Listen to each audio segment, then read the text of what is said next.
This beauty in front of me is Panasonic's S5iiX camera, but you might be thinking it looks a little different. And that's because I've rigged it up with a cage from a company called rigid.pro. This is the Cinerig base. We've also got some Smallrig accessories and some stuff from Neewer to build this out into what you see here. A camera that's capable of 5.9K Blackmagic RAW recorded to this SSD here. And we have autofocus and a V-mount battery to power the whole thing. So I'm going to show you how I built this rig, the different components that I chose and their prices in pounds and US dollars. And we'll be drawing some comparisons with Blackmagic's new Pyxis camera, which is what I actually pre-ordered and then later changed my mind and bought this. Unfortunately, that does mean that I'm going to have to take it apart again. Wow, that was surprisingly easy. Let's go through each of these components one by one. First of all, this is the rigid.pro Cinerig. Now this comes from a company in Australia. They make it for a few different models of camera, and we'll pop those up on the screen. I'm going to use it with the Panasonic S5iiX here. Now this is quite a neat device. It includes a V-mount battery plate and 4 D-tap sockets. You get a nice little readout to show you your voltage. On the side here, we've got a felt pad. So you'll see as we put it together, the screen, the flip out screen for the camera needs to be open, and we rest it against this nice felt pad so it's not going to get scratched up. Okay, now they supply with this 4 screws or bolts and also a thread adapter, and we're going to need all of those to put this together. And it's designed to work with Smallrig's black Mamba cage. So we're going to pop that on the camera first. So let's just clear the desk a little bit so that we can work. So let's start with this Smallrig Black Mamba cage. It's a really nice cage, very lightweight actually. So I'd be very happy leaving this on the camera. You'd still be able to use your camera in a gimbal as long as you've got enough sort of space to mount it and get it balanced. Just fits on nice and neatly like that. We then have a locking screw here. Let me show that to the overhead camera. And what I really like about the Smallrig cages is they have these keys that just kind of magnetically clip to the bottom. So we'll start by just doing up that first screw, and we'll speed all of this up. You don't have to sit and watch me laboriously put this together. Then we have 2 metal locks that just clip onto the camera where the strap holders are. And you use the supplied tool that magnetically attaches to the cage to do those up.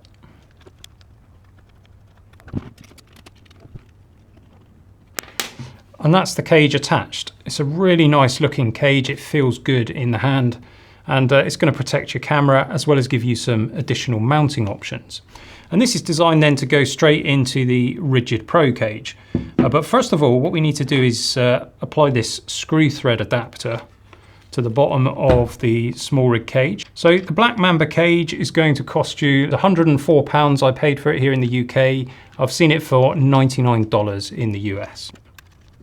Okay, so next we're going to mount the camera into the Cinerig. So we need to open up the screen to do that. And we're just going to slide the camera back. Now obviously this is going to obscure our viewfinder, and it will mean that we'll need to switch the viewfinder to the screen using this LVF button here. But you only need to do that once. It'll remember what setting you have it in. Okay, so we've got 4 bolts, 2 at the top and 2 at the bottom. And hopefully you can see on the overhead camera, this is where that screw thread adapter is needed. So there we go. Our camera is now in the Cinerig cage. You can see the screen folds neatly into that nice area there with the felt protection. And it's not going anywhere. It's very secure in there. So the Cinerig cage, this came shipped from Australia, and it took about 4 days, I think, to get from Australia to the UK. I did have to pay import duty on it, but I'll give you the prices without import duty because depending on where you live in the world, that's going to vary. I ordered this and a couple of accessories, and I think the import duty was just under £70 for me. Now this, I'm just checking my screen here, this is £237 in the UK or $310. So it's not the cheapest bit of kit in the world. We'll add all of this up at the end. And you'll remember we're going to do a bit of a comparison with Blackmagic's Pyxis camera. The next thing that we want to do is look at wiring up the power. So for this, I've got an official cable. Again, this came from rigid.pro. So this is a voltage regulated USB-C adapter. So you've got DTAP at one end, USB-C at the other. This cost £24 or $32. So what we'll do is we'll plug that in. I'm going to plug it in at the bottom here on the DTAP outlets. We'll slide the cable through. And this box here, there's plenty of space in the back of the rigid.pro cage to kind of hide that away. You do have other options as well. You could use a dummy battery that gets powered from the DTAP. I think I prefer the USB-C approach because it means that you still have a battery in the camera, so you effectively have a battery backup. And that means if you need to swap your V-mount battery at any point, you can do that without stopping recording. And there we go, that's our power cable put in. It looks quite neat and tidy.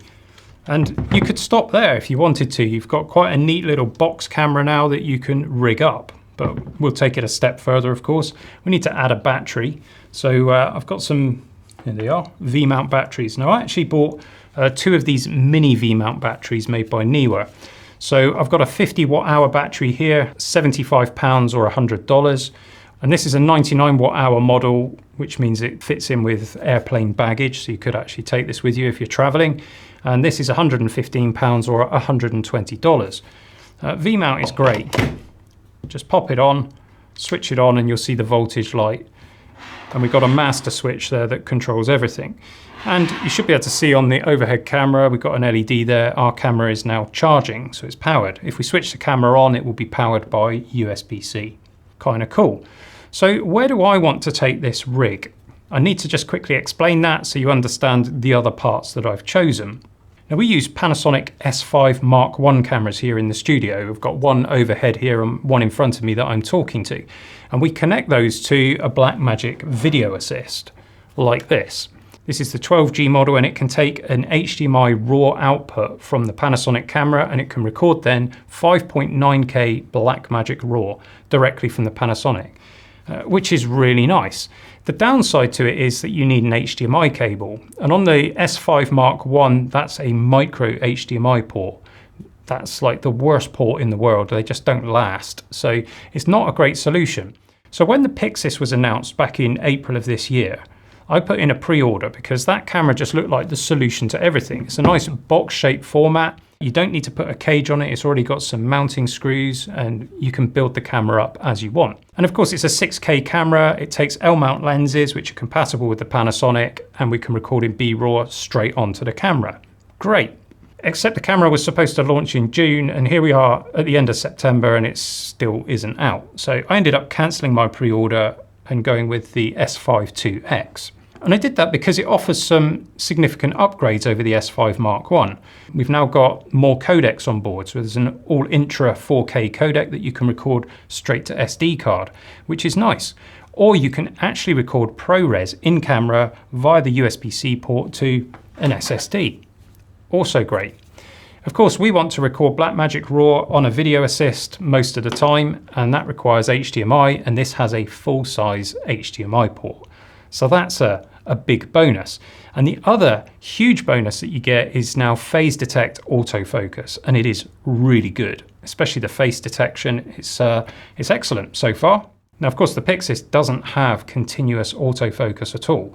It does have a sort of one-press autofocus if you're using a compatible lens, but it's not going to be able to do what this camera can do. So we have got some additional flexibility. And of course, the Pyxis is full 6K. This is 5.9K, but I'm happy with that. And I do love Panasonic's V-Log color gamut. So I'm going to want to mount a Video Assist onto this body. And I don't mind that this is the large one. I did think about getting a smaller one, but most of the time for us, the camera is going to be in the studio. So I thought, why not just mount this directly to the body? So we need a solution for that. And I came up with this Smallrig monitor mount. It's really neat. It's got an Arri style locking pin connector. And there are 3 of those on the top of the Cinerig. So I thought this would be great. We can just mount it on the front here and mount the screen on. That would be a really nice, secure solution. But then I started thinking it would be quite nice to have a handle. So I shopped around And I found this, which is this handle from Smallrig, and again it has an Arri style locking connector. And the price of this handle is £29 in the UK or $35 in the States. Now I did originally sort of set it up in the middle here, but I'm using a larger lens most of the time, and also we've got the battery on the back, so you've got to think about the balance point. So actually it wants to mount here at the front. Bear in mind your Pyxis doesn't come with a top handle, that's a cost extra item. I do like the way that you can get some extra leverage when you're tightening this up, so you know it's going to be nice and secure. Yeah, so the balance is slightly off at the moment because we've got a small lens on the front and a big battery on the back. And of course we haven't got our screen mounted yet, but as you'll see later, the balance actually works out pretty good. So next step, let's get the screen mounted. Now this top handle actually features another Arri style connector here and one here. And with this monitor mount, it actually fits quite neatly onto the front. So that's where I'm going to have it. Again, we can apply a little leverage to make sure that's nice and firm. And the angle of the screen can be adjusted with these two Allen bolts here. So you just set it to the angle you want and tighten it up. So I'm happy with that angle there. Now this mount is £30 in the UK or $30 in the States. So let's pop our video assist on. If you've never used one of these before, they are great. So this is the 7-inch model. There is a 5-inch model. And if you go for that, you get most of the same features, but you do miss these mini XLR ports, which we use. So hence why I'm going to stick with the larger monitor. The great thing about them is that they can take Sony NPF batteries. So you could put a couple of little Sony NPF batteries on the back and use that as battery backup. Swap V-mount. Our camera has a battery in it, so that'll stay running. This screen has batteries. Great solution. And it can be mounted either way. So you can see the balance of the camera is now affected and it wants to tip forward. Probably be a good time to swap the lens over. Now again, this thumb wheel here that's used to tighten up the screen, you can actually just slide an Allen key in there and get a little bit more leverage, so you can make sure everything is done up really tight, nice and easy. So very happy with that. Let's just swap the lens over. Now when I did my pre-order for the Pyxis, I decided that I was going to get myself a Cine lens, and when you look at the images of the Pyxis, it's always shown with this SSD Cine lens on the front. So I thought I'll get an SSD Cine lens. So I got this 30mm T1.5 lens. It's a bit of a beast, it's quite heavy, but again, we're going to have this on the tripod. Now obviously this is a manual focus lens, so we won't be getting any of that phase detect goodness when we're using this particular lens, but of course we can always swap out to any other Panasonic lens if we want to do that. So let's just take that off. Now, I'm always a bit precious when it comes to changing lenses, and I don't want to expose the sensor to the dust for too long. You see other people on YouTube swapping their lenses out and exposing the sensor. I suspect they spend a lot of time cleaning sensors. There we go. Now that's obviously balancing a lot better because we've got this little tripod mount on the bottom of the lens. Just keeps everything nice and stable. I'm not going to include the lens in the price for the kit. You don't get any lenses with the Pyxis. So we're getting very close to the finished rig. What we now need to do is power our video assist from the V-mount battery. And for that, I've got this D-tap to 2.5mm locking barrel connector. This is from a company called Condor Blue, £33 for that, or $25 in the States. The slight downside to a setup like this is however you rig it up, you're going to end up with some of these cables hanging off of the side of the rig, which does get in the way a little bit. And that is a shame because generally all of the controls for the camera are still easily accessible with this Cinerig fitted. But we'll try and sort of route it in a nice tidy way so you get the best result possible. I think what I'm going to do is actually, if I just swap around these plugs here, I'll put the blue one in at the bottom and then I'm just going to kind of thread it up. Okay, so I can still get to my controls. You know, we could zip tie or Velcro it out the way a bit better, but I can get to all my controls. I quite like the blue look as well. And because I had that, I had to go and find an HDMI cable that matched. I'm a bit obsessive like that. So I found this one, and this is a HangTon. It's a 4K HDMI lead, and it was £20. $21 in the States for one of these. And I like the fact it's got right angle plugs. And you'll see that these just kind of end up facing the right way, which is ideal. And there we go, that's our screen connected. But of course, we need to record onto an SSD. And we're going to use a Samsung T7, of course, always use those. Very reliable, never had a problem with any of those. There's a USB-C port on the bottom of the video assist, so we're going to connect that, and we need something to hold the Samsung drive in place. So I found this SSD holder, there's lots to choose from online. This one's by Neewer, and it just screws onto the top here. And we'll mount it like this, I think. So it does also come with a cold shoe mount. So the SSD holder is spring mounted like this, so we can just pop our SSD in.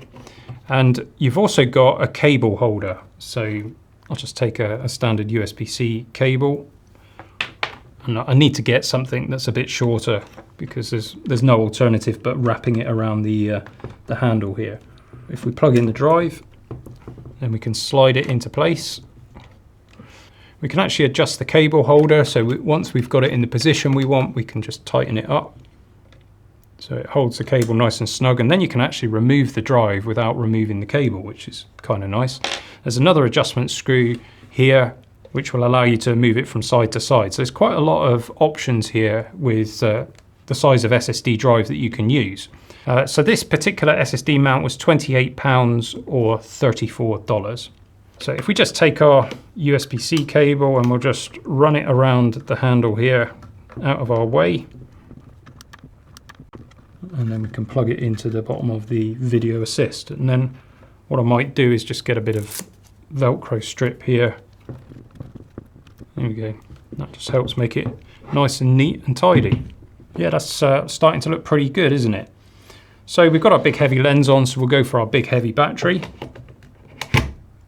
And what we have then left is some exposed DTAP ports. So I also bought these plastic covers. These are called rigid DTAP covers, and you get them from rigid.pro. They were £19 for 4 or $25. You get 3 black ones and a blue one. So we'll use one of the black ones, because DTAP ports are a little bit odd, aren't they, in that you've got these connectors kind of exposed to the elements. So this is just a nice finishing touch. And I like the fact that we've got a blue one, which ties in with our blue cables and our blue Samsung T7.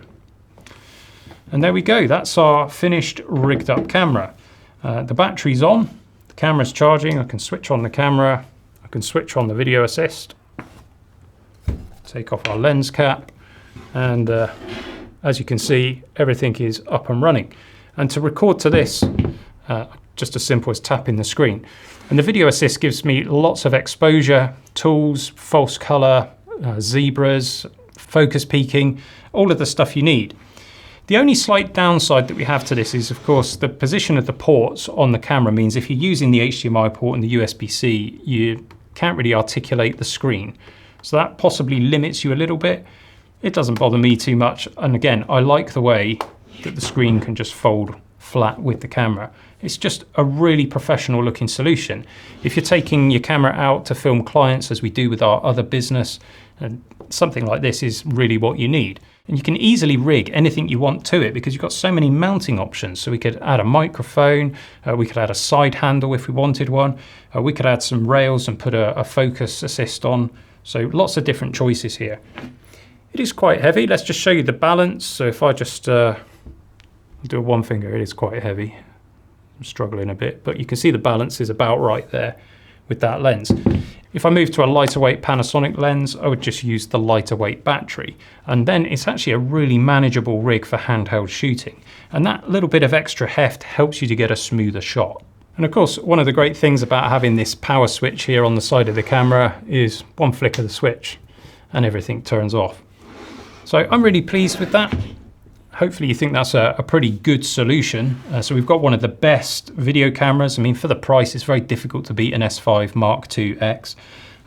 It has loads of professional video shooting features and is way beyond what you need for something like YouTube. It's a great camera and they're available at really good pricing. So the pricing on the S5 IIX, if you just go for the body, it's £1,769 in the UK or $1,898 in the States. And just bear in mind, all of the prices I'm quoting today include 20% value-added tax here in the UK, but the US prices don't include any sales tax. Now, I actually picked up the S5iiX when there was a promotion on, and you got a free 85mm 1.8 lens, which is really nice. And we also get a 14-28. That's the kit I chose. We've already got a selection of other lenses, but I don't have a 14-28. It's quite an interesting addition to our library, and it's really good for getting close-up B-roll of stuff because it has really close focusing. I digress. The camera costs £2,099 with both lenses. And of course you get a battery for the inside of the camera.